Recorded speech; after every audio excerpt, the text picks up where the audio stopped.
Assalamualaikum warahmatullahi wabarakatuh. Kembali lagi di channel Radio Horor. Di kisah kali ini masih melanjutkan dari kisah yang sebelumnya, yaitu kisah yang berjudul Dendam Mayit. Kisah ini ditulis oleh akun Facebook yang bernama Al. Bagi teman-teman yang ingin membaca langsung ceritanya, nanti silahkan saja kunjungi linknya yang nanti akan saya sertakan di kolom deskripsi. Dan seperti apa untuk kelanjutan kisah ini? Langsung saja kita simak berikut ini.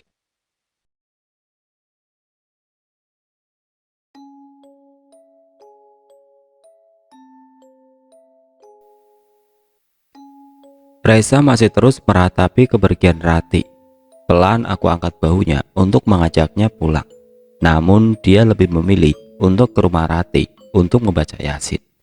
Aku pun terpaksa pulang karena rumahku sepi, orang tuaku pulang kampung. Di perjalanan menuju pulang, aku masih meneteskan air mata sambil berpikir, siapa yang tega melakukan ini pada Rati? Rati orang yang baik, kenapa mereka tega melakukan ini ke Rati? Aku terus melaju motorku. Di persimpangan menuju rumahku, aku melihat Dika yang sedang berjalan. Aku melihat Dika yang berjalan sambil seperti merangkul sesuatu yang tidak bisa kulihat. Aku berhenti dan memeluknya sambil mengatakan Rati yang telah tiada. Dia marah padaku dan memukul tanganku sambil berkata, "Kamu ngomong apa sih mas? Gak boleh gitu ngomongnya. Ini kan Rati sama aku. Nih dia mau aku antar pulang."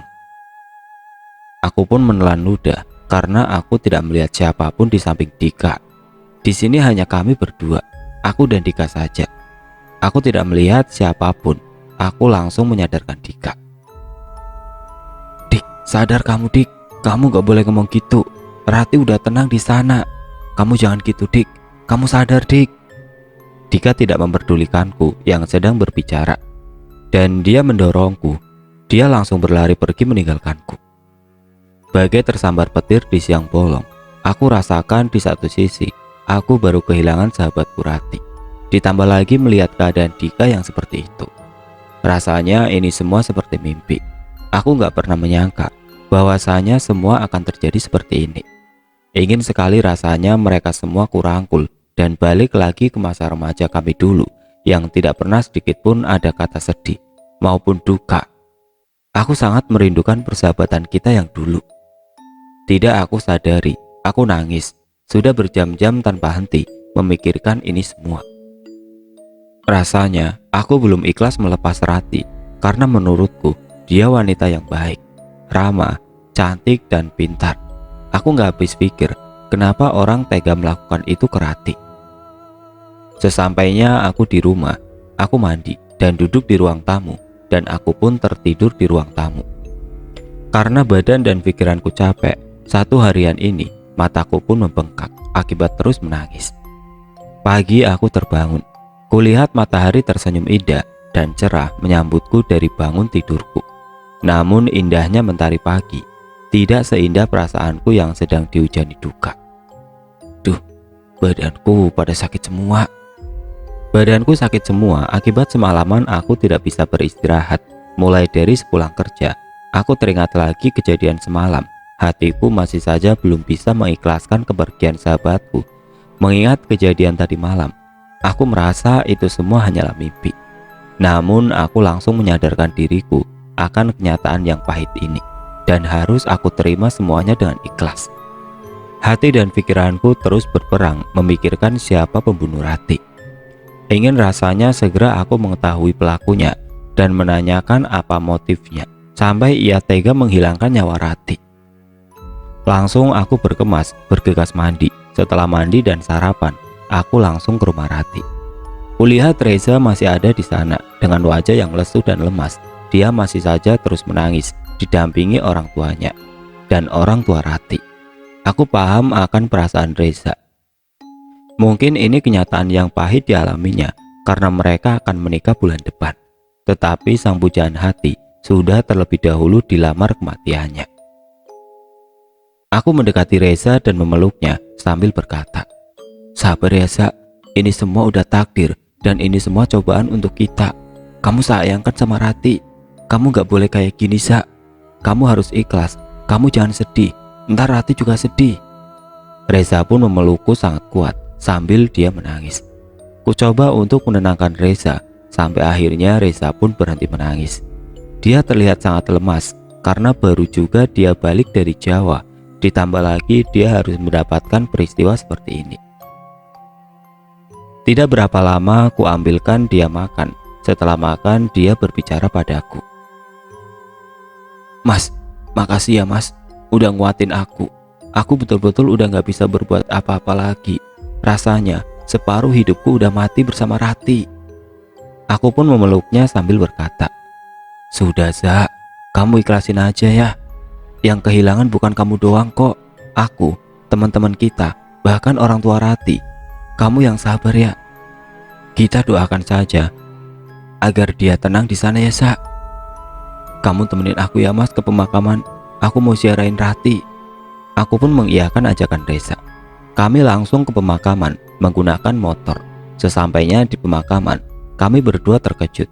Kami lihat dari kejauhan ada seseorang laki-laki yang duduk di dekat makam Rati.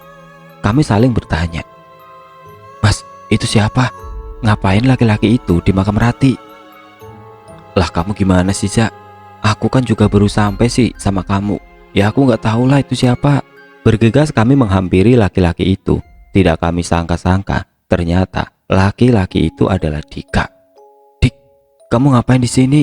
Kamu kemana aja selama ini? Lihat, sahabat kita udah pergi ninggalin kita. Kamu kemana aja? Kok nggak pernah ada kabar? Kamu kok nggak datang ke rumah Rati?" Dika hanya memandang tajam Reza. Matanya seolah-olah memancarkan kebencian. Lalu ia berkata, "Emang siapa yang meninggal? Aku kesini diajak Rati nih. Aku juga nggak tahu Rati kesini mau ngapain. Aku kesini bukan untuk bertemu kalian. Ayo Rat, kita pergi. Aku nggak mau lama-lama di sini." Sambil pergi, Dika seperti menarik sesuatu, tapi aku dan Reza tidak melihatnya. Aku sama Reza pun saling pandang dan menelan ludah. Reza yang berusaha menyadarkan Dika dan ingin mengejar Dika, aku halangi. Karena aku tahu gimana keadaan Dika. Pikirku, dia seperti itu karena dia sangat menyukai Rati. Namun mungkin dia merasa dikhianati oleh Reza dan aku. Setelah dia mengetahui Reza akan tunangan kemarin. Dan aku pun mengajak Reza untuk berdoa di makam Rati. Tidak terbendung lagi air mataku mengalir lagi sambil aku doakan Rati. Aku melihat Reza pun juga menangis sambil memeluki batu nisan Rati. Aku mencoba untuk menenangkannya. Setelah berdoa, aku dan Reza langsung pulang dan kembali ke rumahku. Sesampainya di rumahku, Reza aku persilakan untuk masuk ke rumahku dan dia lebih memilih berbaring di kamarku. Sembari Reza yang aku lihat perlahan mulai tenang, aku membuatkannya teh hangat dan beberapa cemilan untuk dimakan. "Za, ini dimakan, diminum dulu tehnya, biar badan kamu agak enakan dikit." "Iya mas," sahutnya singkat. Kulihat wajahnya masih murung, walaupun agak mendingan. Sesekali dia melamun dan menangis. "Ya udah Za, ikhlasin, kamu gak boleh terus-terusan begini. Kasihan Rati, yang ada dia gak tenang." Sambil melamun dia berbicara padaku. "Bagaimana aku bisa ikhlas mas? Kemarin sebelum aku pergi, aku mengatakan bahwa aku akan menikahinya lebih awal daripada rencana kami sebelumnya, yaitu bulan depan aku akan menikahinya. Dia bahagia mas." Dia memelukku sambil menangis terharu. Seumur hidupku tidak pernah kulihat Rati sebahagia itu. Aku tidak tahu Rati punya salah apa pada orang yang telah membunuhnya. Aku hanya tahu satu hal, bahwa Rati tidak pernah menyakiti maupun menyinggung perasaanku selama bertahun-tahun lamanya. Dan bagiku, dia adalah wanita yang paling baik dan paling menjaga sikap saat di hadapan orang lain. Banyak orang yang menyukai Rati, hingga mustahil bagiku kalau ada orang yang tidak menyukai Rati dan membunuhnya. Ya udah Za, kalau kamu mau lihat dia lebih bahagia lagi, dari pas kamu melamarnya, kamu ikhlasin dia agar dia tenang di sana. Dia nggak akan pergi dengan tenang kalau dia masih melihat kita bersedih. Aku tahu, walaupun berat, namun mengikhlaskan Rati itu keharusan bagi kita." Akhirnya panjang lebar aku dan Reza mengobrol. Tidak luput juga aku ceritakan arwah Rati yang meminta tolong padaku. dan membalaskan dendamnya kemarin. Menurut kamu, siapa mas pelakunya? Aku tidak sabar untuk berjumpa langsung dengan pelaku yang sudah membunuh Rati. Kupastikan dia akan menerima balasan yang setimpal. Akan aku balas dia. Gimana Rati menahan rasa sakitnya, akan kubuat juga dia seperti itu. Udah, kamu tenang. Cepet atau lambat, pasti pelakunya akan tertangkap. Aku juga nggak terima kalau dia berkeliaran di luar setelah membunuh Rati. Dia harus menanggung jawabkan perbuatannya. Setelah mengobrol panjang lebar, Reza pun tertidur akibat kelelahan karena belum ada istirahat dari tadi malam. Aku biarkan dia sejenak melupakan kesedihannya dan menghilangkan sedikit rasa letihnya. Selagi dia tidur, aku duduk di cangkruk depan rumahku. Terlintas seketika, seperti rekaman yang membekas di pikiranku. Kembali terulang rekaman seperti film lama yang aku putar kembali di televisi. Teringat dulu bagaimana kami melepas tawa kami bersama-sama di sini. Tidak satupun dari kami yang memperlihatkan wajah yang penuh beban dan pikiran. Yang terlihat hanyalah keceriaan dan kebahagiaan masa remaja kami dulu. Terlintas di memori pikiranku di masa lalu, senyum Rati yang begitu anggun, yang membuat siapapun melihatnya akan menyukai Rati. Dan lelucon-lelucon receh yang selalu dilontarkan dari mulut Reza saat kami duduk di sini, dan terlintas sikap kocak Dika yang selalu menggelitik perut kami. Kami hanya tertawa dan bahagia sepanjang waktu. Dan cangkruk inilah salah satu saksi bisu tempat kami di mana mengukir kebahagiaan masa remaja kami. Angin berhembus ke wajahku seketika aku sadar dari ingatanku di masa lalu. Kupandangi cangkrukku, sekarang tidak lagi kulihat 4 orang sahabat yang akan tertawa bahagia sepanjang malam di sini. Semuanya telah berubah. Hanya ada kegugupan di dalam diri kami masing-masing. Bayangan Rati terus menghantui pikiranku. Senyumnya, sapanya, keramahannya seolah terekam kembali di pikiranku.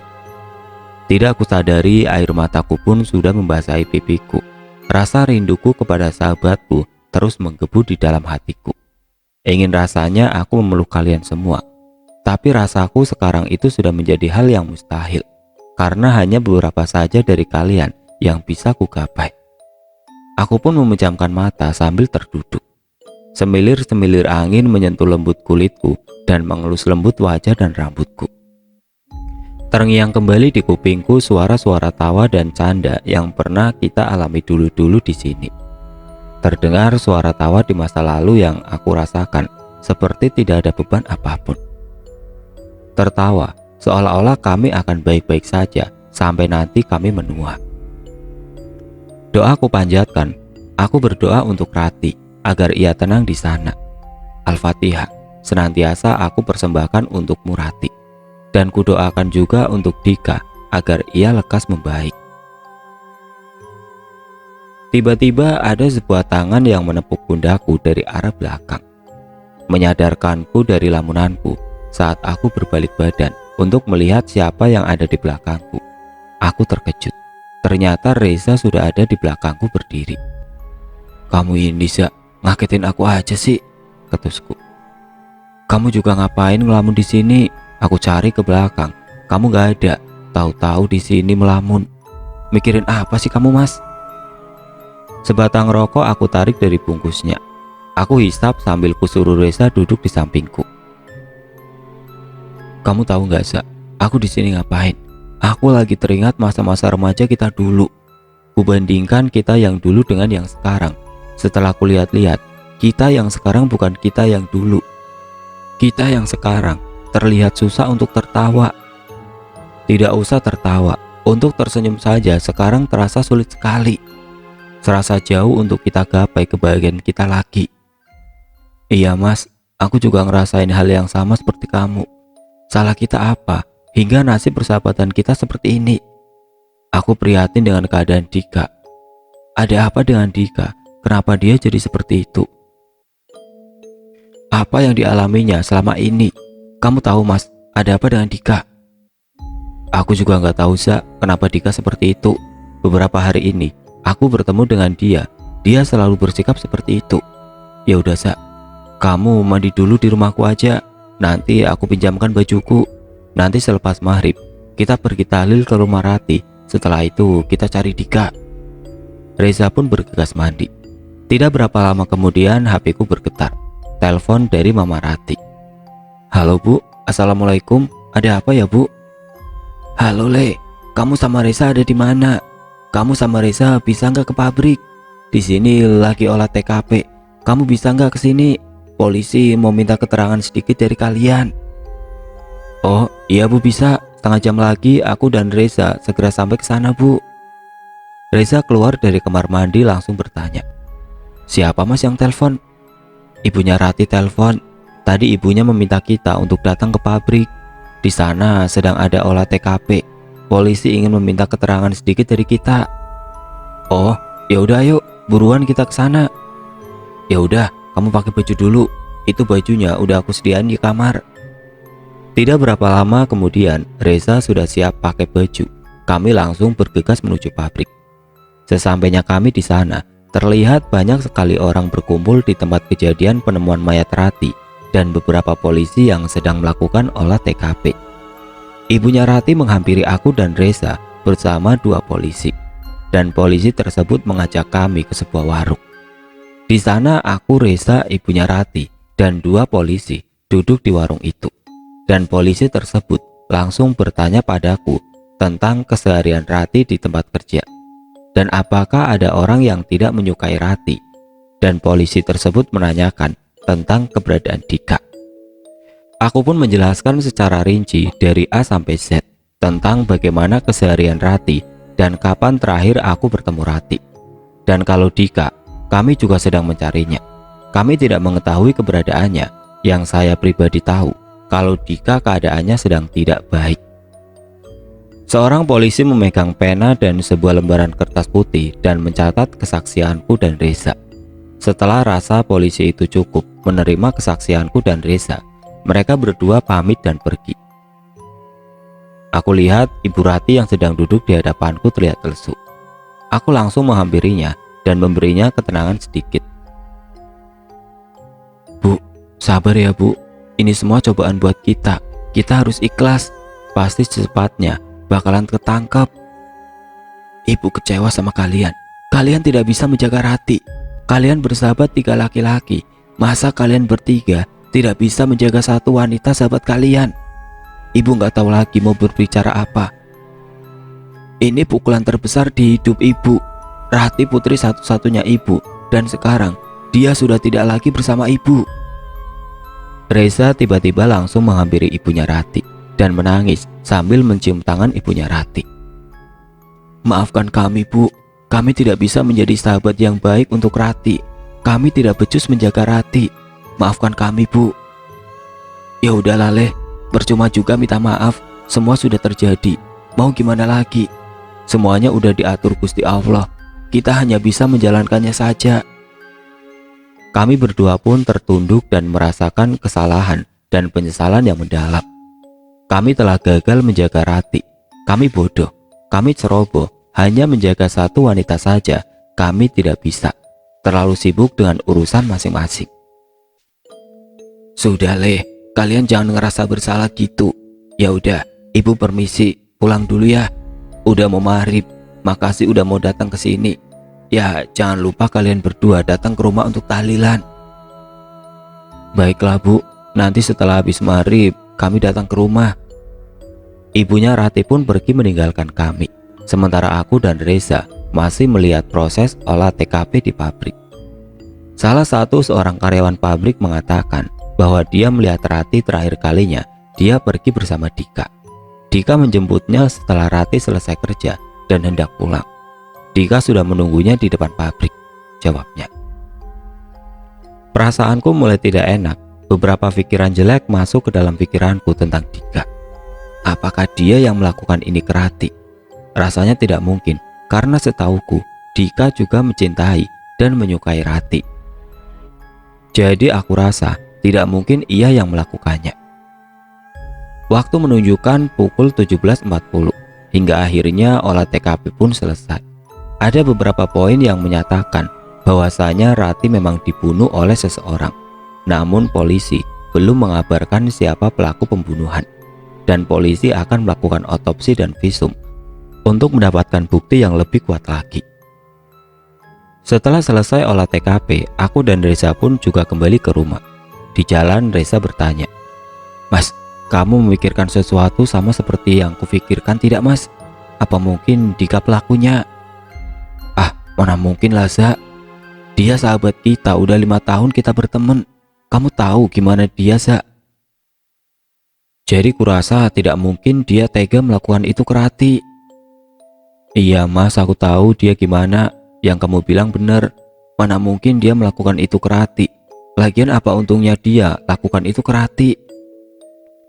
"Mungkin pikiranku saja nih yang tengah kacau. Sampai-sampai memikirkan hal yang tidak mungkin." Tidak berapa lama kami pun sampai di rumahku. Terdengar suara azan maghrib. Aku dan Reza langsung menunaikan sholat maghrib. Setelah sholat, kita langsung ke rumah Rati untuk tahlilan. Selesai tahlilan, aku mengajak Reza untuk pulang. "Aku balik ke rumahku aja mas. Aku gak enak kalau terus nyusahin kamu." "Kamu ngomong apa sih mas? Siapa yang bilang kamu nyusahin? Udah gak apa-apa. Lagian orang tuaku gak ada di rumah. Kamu tidur di rumahku aja, temenin aku ya." Ya udah deh kalau kamu maunya gitu mas." Kami pun langsung balik ke rumahku. Sesampainya aku di halaman rumah, aku melihat seseorang dari kejauhan sedang berlari. "Za, coba kamu lihat. Itu siapa itu yang lari-lari malam-malam begini?" "Iya ya, siapa ya mas? Ayo mas, kita cari tahu. Takutnya maling di kampung kita." Aku dan Reza pun bergegas lari mengejar orang tersebut. Kami mengejarnya terus sampai kami terbawa olehnya di salah satu gudang kosong yang ada di belakang pabrik tempatku bekerja. Aku lihat orang itu masuk sambil berlari ke dalam gudang tersebut. Aku dan Reza sangat berhati-hati juga ikut masuk ke dalam gudang tersebut. Kulihat ada seseorang di balik kegelapan sedang terpojok di gudang tersebut. Siapa kamu? Sedang apa kamu tadi di kampungku?" tanya Reza. Tiba-tiba terdengar suara dari orang itu yang mengatakan, Ampun, tolong saya ampun." Aku tidak asing mendengar suara orang itu. Pelan-pelan aku dan Reza mendekati orang tersebut. Sungguh terkejutnya aku. Ternyata orang itu adalah Dika, sahabat kami. Dik, kamu kenapa? Kamu kenapa? Siapa yang mau nyakitin kamu? Tenang Dik, tenang. Ini aku sama Reza." Dika terus berteriak histeris meminta tolong. Dik, kamu buka mata kamu. Ini aku dan Reza." "Kamu kenapa Dika? Siapa yang mau nyakitin kamu? Bilang sama kami." Dika membuka matanya melihatku sedang berdiri di depannya. Dia langsung memelukku dan Reza sambil ia berkata, Ampun, maafin aku. Rati ingin membunuhku." "Kamu ngomong apa Dik? Kamu ngomong apa? Rati udah gak ada di sini. Dia sudah meninggal. Dia dibunuh." "Maafin aku sahabatku. Maafkan aku.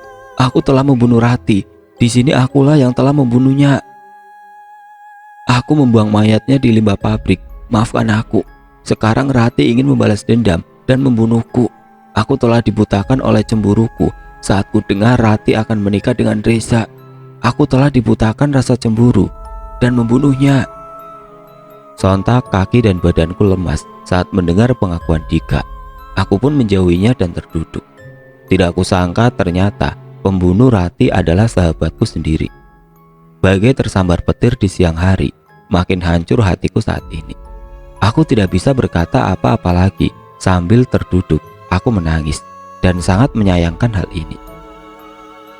Ya Allah, kenapa kau timpakan permasalahan seperti ini di kisah persahabatanku? Aku terus menangis dengan rasa penyesalan yang mendalam karena aku tidak bisa menjaga sahabat-sahabatku. Reza kulihat tidak lagi bisa membendung amarahnya sambil menangis. Ia seperti orang kesurupan memukuli Dika membabi buta. Sementara Dika hanya terduduk diam memojokkan diri. Reza terus memukulinya. Reza mengambil sebuah balok dan menghantamkannya ke kepala Dika. Mengalir deras darah dari kepala Dika. Sementara Dika hanya berdiam lemas tanpa perlawanan sedikit pun. Aku pun tidak sampai hati melihatnya. Aku juga gak mau ada korban lagi di persahabatan ini. Saat hendak dipukulkannya lagi ke kepala Dika menggunakan balok untuk kedua kalinya, aku pun bergegas lari ke arah Reza dan menahan balok tersebut. Sabar, Za, sabar, istighfar, Za. Gak gini caranya, Za. Aku gak mau ada korban lagi di antara kita, Za. Biar dia menanggung jawabkan perbuatannya di mata hukum. Kamu gak boleh gini. Biar gimana pun, dia sahabat kita, ucapku sambil menahan tubuh Reza. Lepaskan aku. Biar ku bunuh dia. Biar aku buat dia merasakan apa yang Rati rasakan. Reza seperti orang kesurupan, memberontak dan terus ingin menghantam Dika yang sudah tidak berdaya lagi. Tidak sabar, aku takut hal yang tidak diinginkan terjadi lagi. Aku pun memukul wajah Reza sampai dia terjatuh dan ia berkata, "Kenapa, Mas? Kenapa kamu masih aja membela bajingan ini? Dia sudah membunuh Rati. Aku hanya ingin dia merasakan apa yang dirasakan Rati." Kamu pikir dengan membunuh Dika, Rati akan kembali lagi ke sini dan tertawa bersama kita lagi? Dulu saat aku tahu kalian menyukai Rati, aku hanya diam. Aku tidak menyuruh satu dari kalian untuk menjauhi Rati karena aku takut di antara kalian berpikir bahwa aku akan pilih kasih dan kalian bermusuhan denganku. Sekarang pun aku tidak bisa menyalahin kamu atau Dika karena ini kesalahan kalian berdua. Kalian yang mau ini semua terjadi. Kalian sendiri yang mau persahabatan kita hancur. Kalian lupa, aku dulu meminta kalian untuk berjanji, dan janji itu aku buat juga untuk diriku sendiri. Aku meminta kalian untuk tidak akan pernah punya perasaan ke Rati, termasuk aku. Kalian lupa dengan janji itu. Kalian sendiri yang sudah melanggar janji itu, dan inilah konsekuensi yang harus kalian terima. Inilah yang aku takutkan dulu. Ternyata apa yang aku takutkan sekarang telah terjadi. Sudahlah, mungkin ini sudah takdir kita seperti ini, dan aku gak mau kalau sampai ada korban lagi.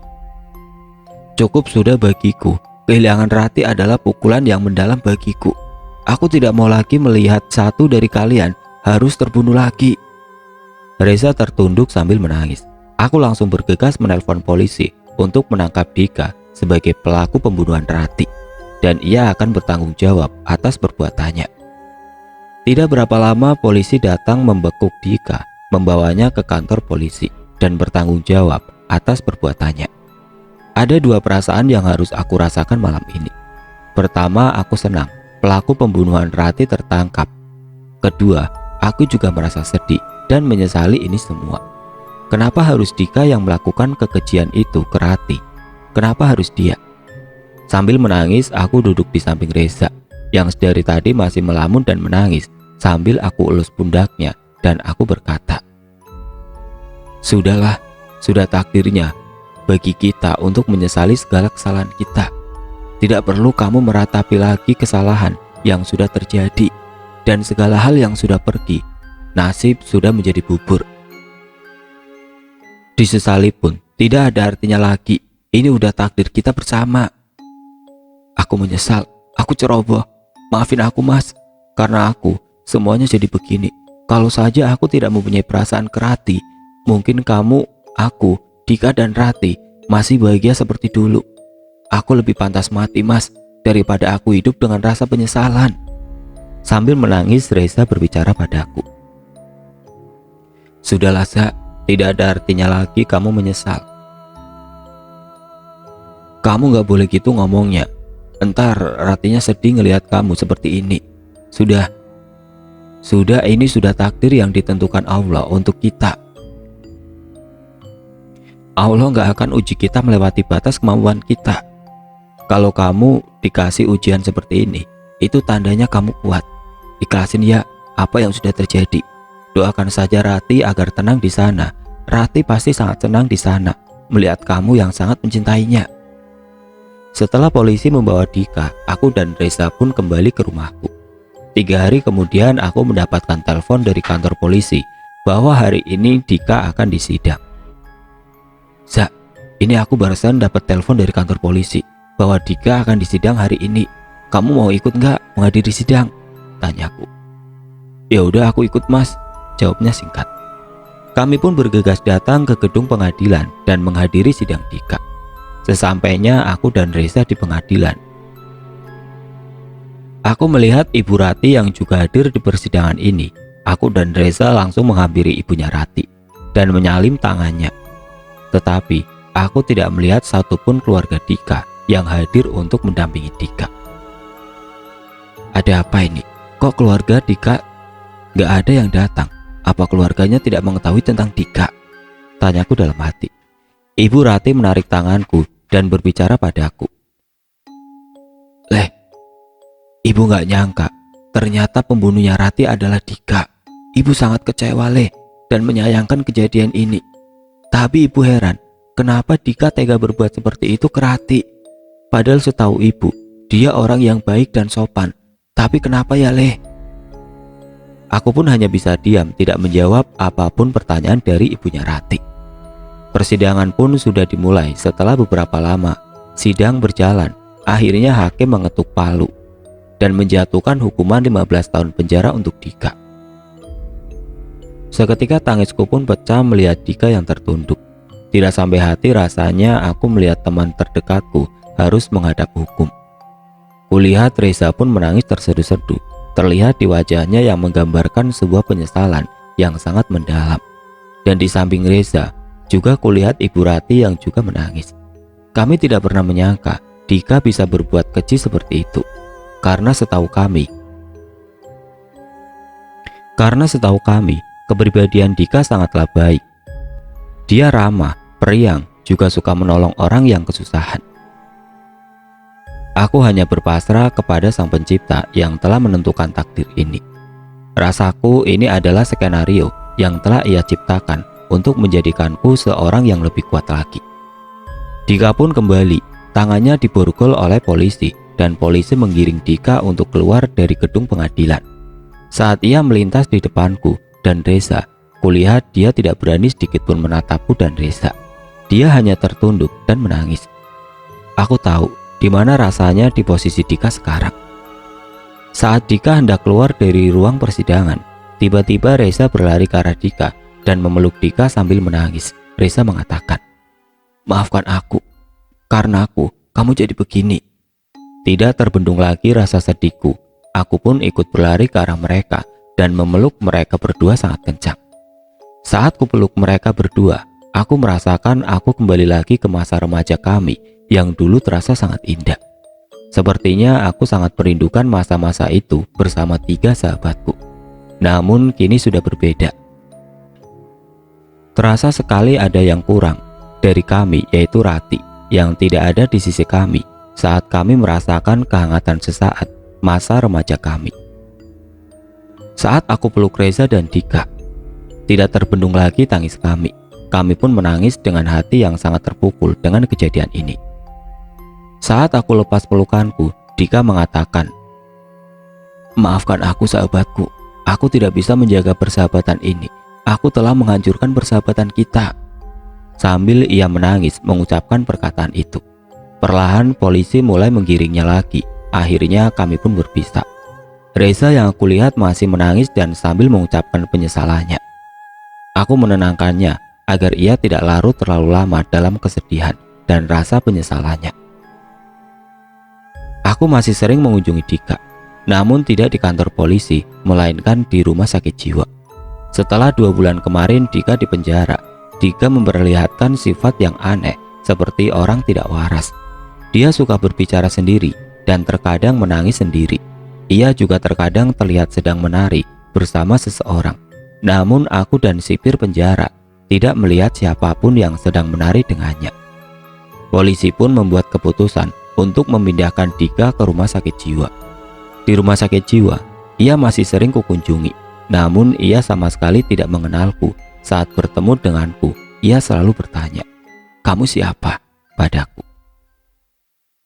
Aku pun juga sudah pindah rumah dan keluar dari pabrik gula tempatku bekerja dan 3 sahabatku dulu. Aku tidak lagi tinggal di desa yang penuh cerita manis dan pahit yang selama bertahun-tahun mengisi hari-hariku. Sama seperti Reza, aku juga merasakan penyesalan dan bayangan-bayangan masa laluku bersama 3 sahabatku terus menghantuiku saat aku masih di desa itu.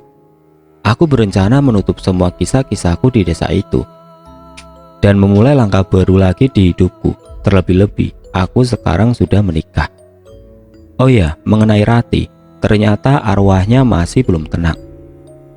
Dengar cerita dari teman kerjaku dulu bahwa arwahnya Rati sering menampakkan wujudnya di gudang kosong belakang pabrik, tempat dibunuhnya Rati. Arwahnya Rati sangat mengganggu karyawan pabrik, dan saat menampakkan dirinya, Rati sangat menakutkan dengan muka yang hancur dan perut yang sobek sehingga isi perutnya menjulur keluar. Kehadiran arwah Rati ditandai dengan bau-bau bunga matahari, karena Rati pikir aku sangat menyukai bunga matahari semasa hidupnya dulu. Arwah Rati selalu berteriak tolong dan selalu meminta dipakaikan baju pengantin. Aku hanya bisa berdoa untuk Rati agar arwah Rati bisa tenang dan terlepas dari segala urusan duniawi. Al-Fatihah untuk Rati. Sampai sekarang kenangan ini kusimpan rapat-rapat di ingatanku. Tidak akan kulupakan 3 sahabatku dan aku sangat merindukan kalian.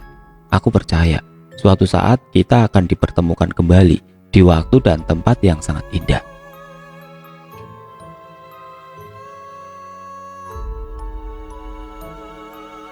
Oke teman-teman, sekian untuk cerita kali ini. Semoga apa yang sudah saya sampaikan dalam kisah ini dapat dijadikan pelajaran untuk kita semua. Dan bagi teman-teman yang baru bergabung, jangan lupa untuk like, komen, share, serta subscribe channel ini. Dan nantikan kisah-kisah horor berikutnya tetap di channel Radio Horor. Wassalamualaikum warahmatullahi wabarakatuh.